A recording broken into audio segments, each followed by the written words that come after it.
আজ রাজকুমারের জন্য কনে বাছাইয়ের দিন ছিল।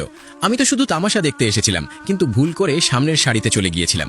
এক প্রতিযোগী আমাকে জোরে ধাক্কা দিল, আর আমি তাড়াতাড়ি বুঝিয়ে বললাম যে আমি শুধু দেখতে এসেছি। ঠিক সেই মুহূর্তে এক প্রহরী খেয়াল করলো যে আমি প্রতিযোগী নই, এবং সঙ্গে সঙ্গে আমাকে থামিয়ে দিল। কিন্তু সেই যখন আমার কবজিতে পড়া কঙ্গনটি দেখল, তখনই আমাকে ভেতরে যেতে দিল। পরে আমি জানতে পারলাম সেই কঙ্গন কেবল রাজ পরিবারের সদস্যরাই পড়তে পারে। অল্প সময়ের মধ্যেই অনুষ্ঠানটি আনুষ্ঠানিকভাবে শুরু হলো। প্রথম ধাপ ছিল ফুল সাজানোর। আমি ভুল করে এটাকে গতি প্রতিযোগিতা ভেবে নিয়েছিলাম এবং তাড়াহুড়ো করে শুধু 2টা ফুলের ডাঁটা জুড়ে দিলাম। আমার বিস্ময়ের জন্য পুরো সভাগৃহ হেসে উঠল, এমনকি আমার বাবাও হতাশ হয়ে মাথা নাড়লেন। যখন পরের প্রতিযোগী অত্যন্ত সুন্দর একটি ফুলের সাজ উপস্থাপন করলো, তখনই আমি বুঝতে পারলাম সবাই কেন হাসছিল। এর পরপরই আমার বড় বোন মঞ্চে এলো। পাপড়িগুলো জাদুর মতো তার চারপাশে ঘুরতে লাগলো। সে যেন মর্তে নেমে আসা কোনো দেবীর মতো লাগছিল, আর পুরো দর্শক গোষ্ঠী মুগ্ধ হয়ে গেল। দ্বিতীয় ধাপ ছিল প্রতিভা প্রদর্শন।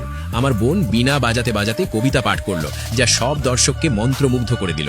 সেই মুহূর্তেই সবাই নিশ্চিত হয়ে গেল যে শেষ পর্যন্ত তাকেই বেছে নেওয়া হবে।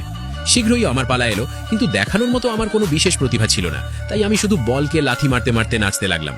সবাই আমার পরিবেশনাকে হালকাভাবে নিল, কিন্তু অপ্রত্যাশিতভাবে রাজকুমার আমাকে সবচেয়ে বেশি নম্বর দিলেন। ফলে আমি শেষ ধাপে পৌঁছে গেলাম। শেষ নিয়মটি খুবই সহজ ছিল। রাজকুমার একটি রেশমি বল ছুড়ে দিয়ে তার কনেকে বেছে নেবেন। তিনি সরাসরি আমার বোনের দিকে এগোলেন এবং সবাই ধরে নিল সেখানেই পছন্দ চূড়ান্ত হবে। কিন্তু সবার বিস্ময়ের জন্য তিনি তাকে পেরিয়ে গেলেন এবং রেশমি বলটি আমার হাতে তুলে দিলেন।